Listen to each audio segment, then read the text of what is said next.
Good morning everyone, welcome back to my another study blog. So आज के दिन की शुरुआत होती है कप चाय के साथ और सुबह फ्रेश होकर जल्दी से काम वाम करके मैं लाइब्रेरी पहुंच जाती हूँ। और लाइब्रेरी पहुंच के सबसे पहले मैंने अपना टू डू लिस्ट बनाया जो मुझे आज कंप्लीट करने ही है टॉपिक। और अभी टाइम हो रहे थे 10:30 समथिंग हो रहा था। और ये आज मैंने इंडियन लॉजिक सोचा था कि इसको आज कंप्लीट कर लूँ।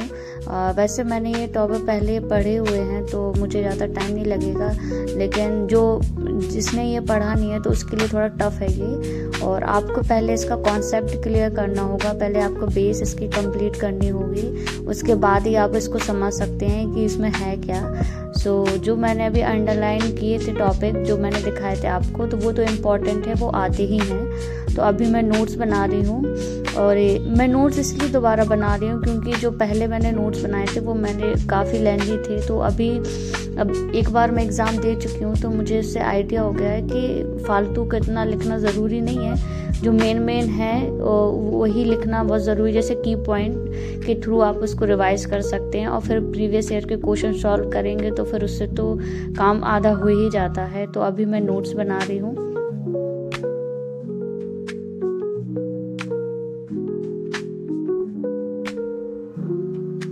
उसके बाद फिर मैंने बीच में लंच का टाइम हो गया था तो फिर मैंने लंच किया। उसके बाद फिर से मैंने स्टार्ट किया और मैं सोच रही थी कि आज मैं इसको कंप्लीट कर लूँ जितना हो सके। और इंडियन और वेस्टर्न जो भी है सब कंप्लीट कर लूँगी टॉपिक, और एक बार उसको फिर रिवाइज भी कर लूँगी पेपर के थ्रू, उसको अच्छे से सॉल्व भी कर लूँगी।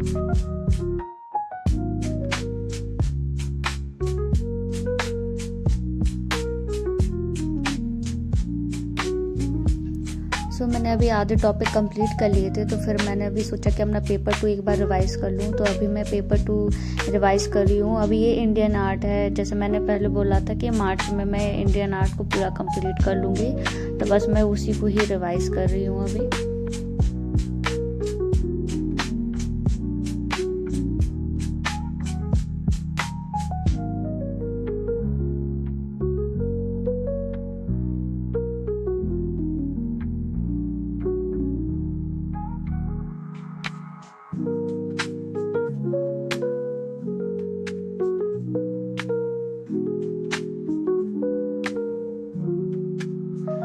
रिवाइज़ करने के बाद फिर अभी मैं पेपर सॉल्व कर रही हूँ प्रीवियस ईयर के। और सोचे इंडियन जो मैंने अभी पढ़ा था इंडियन लॉजिक, तो मैं सोच रही थी कि उसी के ही सॉल्व कर लूँ, तो अभी मैं उसके ही पेपर सॉल्व कर रही हूँ।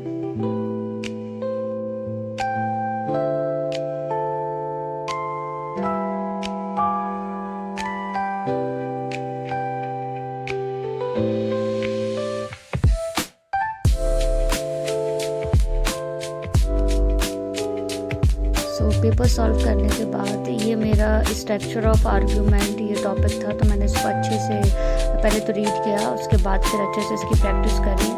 और ये प्रीवियस ईयर के क्वेश्चन हैं जो पूछे गए हैं पहले। और उसके बाद अब मैं सोची कि पेपर 2 का जो है मेरा सब्जेक्ट है उसके भी शॉर्ट्स नोट्स बना लूँ, क्योंकि जो मेरे पहले के नोट्स हैं वो काफ़ी लेंथी हैं और उसे रिवाइज़ करने में नींद सी आने लगती थी मुझे। तो मैंने सोचा कि कुछ ऐसे नोट्स बना लूँ की पॉइंट के थ्रू कि उसको एक बार रीड करने में और अच्छे से रिवाइज भी हो जाए। तो अभी मैं उसके ही नोट्स बना रही हूँ और देख रही हूँ कि मुझे कितनी चीज़ें याद है। फिर अगर जो चीज़ मुझे याद नहीं है तो उसको मैं फिर बाद में ऐड कर लूँगी देख के, जो चीज़ मैं भूल रही हूँ।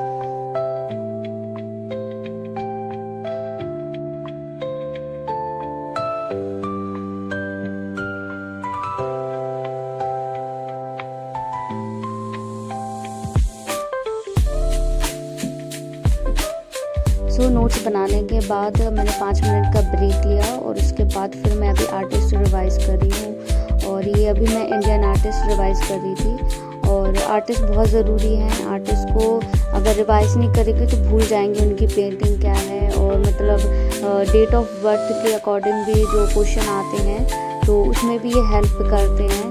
और उसके बाद ये आर्टिस्ट अच्छे से रिवाइज करने के बाद फिर मैंने अभी ये टीजीटी के प्रीवियस ईयर के क्वेश्चन थे तो उसको अच्छे से सॉल्व किया। और मैंने टीजीटी का भी पेपर डाला हुआ है और इसका भी एग्ज़ाम आने वाला था, तो उसकी भी मैं साथ में तैयारी कर रही हूँ। वैसे टीजीटी में ज़्यादातर इंडियन आर्ट से ही पूछते हैं, तो इसलिए मैंने पहले इंडियन ही उठाया था कि इंडियन अभी करूँगी तो यूजीसी नेट के लिए भी हो जाएगा और टीजीटी के लिए भी हो जाएगा। तो अभी मैं उसके पेपर सॉल्व कर रही थी, टीजीटी के ही हैं ये, प्रीवियस ईयर के। तो मैंने अच्छे से पेपर सॉल्व कर लिया था और ये मेरे शॉर्ट्स नोट्स है जो मैंने अभी बनाए हुए थे। और अब मेरा घर जाने का टाइम हो गया था। और आप लोग भी ऐसे ही पढ़ते रहिए और please follow, like and subscribe me. Thank you for watching.